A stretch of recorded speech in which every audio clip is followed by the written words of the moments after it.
Eu sou Andréia Lana, estudante de doutorado do Programa de Pós-Graduação em Economia Doméstica da Universidade Federal de Viçosa. As minhas pesquisas estão relacionadas com as temáticas violência familiar e violência doméstica e suas políticas públicas.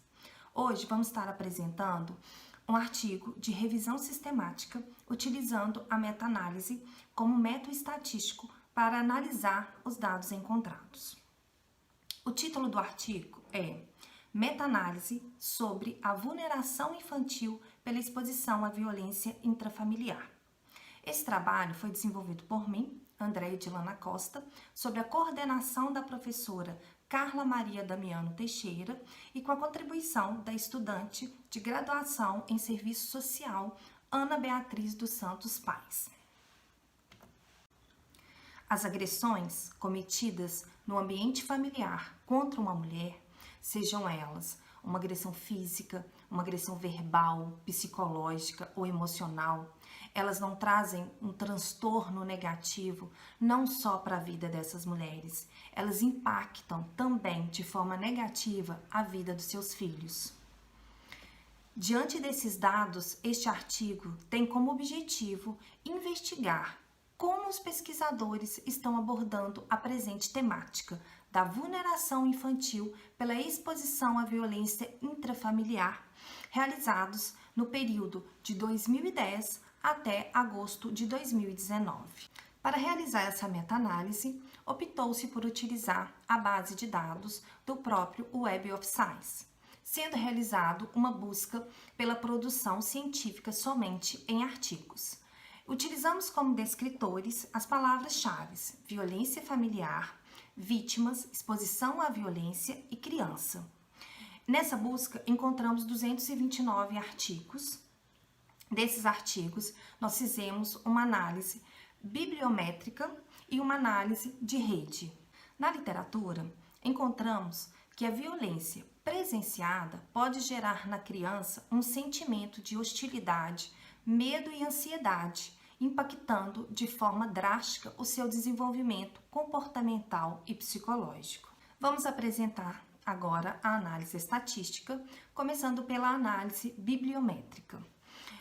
Quanto às distribuições de publicações por categoria, 3 tiveram maiores destaques: Sociedade em Família, Serviço Social e Psicologia Clínica. Esse tema tem sido amplamente discutido por profissionais da área da saúde, do direito e serviço social. Quanto ao número de publicações, observamos que do ano de 2010 ao 2019 teve um crescente em publicações com essa temática, tendo um destaque no ano de 2012 e 2019, porque teve uma queda nas publicações, mas não encontramos na literatura algo que justificasse essa queda. Quanto às agências financiadoras, 3 tiveram maiores destaques. Agências dos Estados Unidos. Acredita-se que essas agências têm esse destaque por serem agências que mais investem em pesquisa com a temática violência familiar envolvendo crianças. Quanto às publicações de países, o país que mais aparece com publicações é os Estados Unidos. Consequentemente, o idioma que mais apareceu também foi o inglês. As publicações por assunto, as revistas que tiveram maiores destaques também são revistas dos Estados Unidos. Acredita-se por estar ligado ao fato de serem um país que se investem mais em pesquisas relacionadas a essa temática. Quanto aos autores mais citados, tivemos um destaque para um autor que se destacou, que foi o Hamby, né? Esses foram os dados mais importantes dentro da análise bibliométrica. Agora, vamos apresentar a análise de rede, que vai ser apresentada pela estudante de graduação, Ana Beatriz. A análise de rede do artigo da meta-análise foi realizada através do software VozViewer. Esse software ele permite visualizar as similaridades entre a concorrência das palavras-chave. As palavras-chave foram 7 E dessas, nós selecionamos 3, que foram violência familiar, exposição de crianças e impacto. Na primeira figura, podemos observar todas as palavras-chave reunidas. E os autores consideram que a violência intrafamiliar, ela contempla uma série de abusos, uma série de riscos, fatores de riscos e consequências para crianças e adolescentes expostos a essas agressões vivenciadas no âmbito familiar. O mapa 2 é sobre a violência familiar. Os autores que falam sobre essa palavra-chave, eles trouxeram que a violência familiar, ela contempla um fator de risco bem delicado pelo fato de que crianças e adolescentes expostos a essa violência muitas das vezes têm dificuldade em denunciar os maus tratos, os abusos vivenciados em sua família, e é muito delicado falar sobre isso pelo fato de ser parentes próximos, e isso acaba interferindo no curso de intervenção dessa violência. Também os serviços de intervenção, eles baseiam-se somente nas mães ou crianças vítimas da agressão e não trabalham o agressor. Isso também pode dificultar esse trabalho com essa família.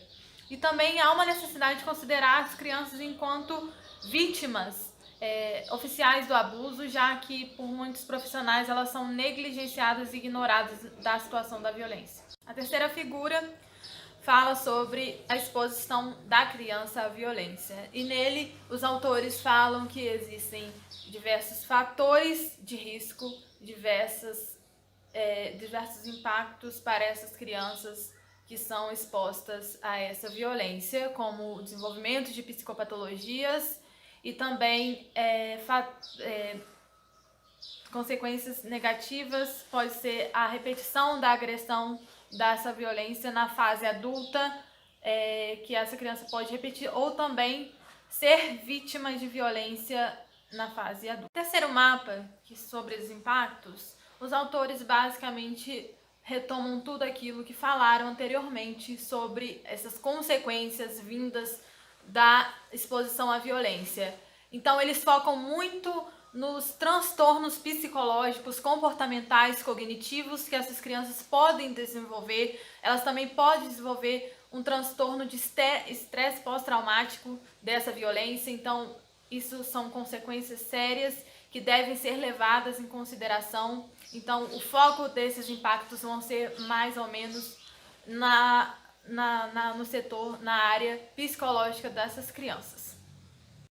Nas nossas considerações finais, a gente pode inferir que a literatura internacional ela é mais bem explorada do que a literatura nacional, com foco nos Estados Unidos, que possui a maioria de publicações, e isso evidencia que a temática sobre a exposição à violência familiar ela precisa ser mais trabalhada no Brasil, a fim de que crianças e adolescentes brasileiros possam ser mais ter cursos de intervenção melhores.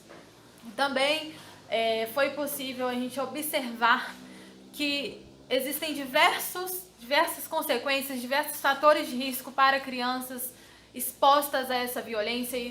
Esses fatores de risco são sérios, que podem comprometer a cognição, o comportamento e fatores emocionais e psicológicos dessa criança, que inclusive pode repetir a violência em sua fase adulta. Isso evidencia também a necessidade do Estado prover políticas sociais ou revisar e aprimorar as políticas existentes, a fim de que essas crianças e adolescentes encerram esse ciclo da violência exposta, essa violência vivenciada, para que não ocorram mais traumas para essas vítimas.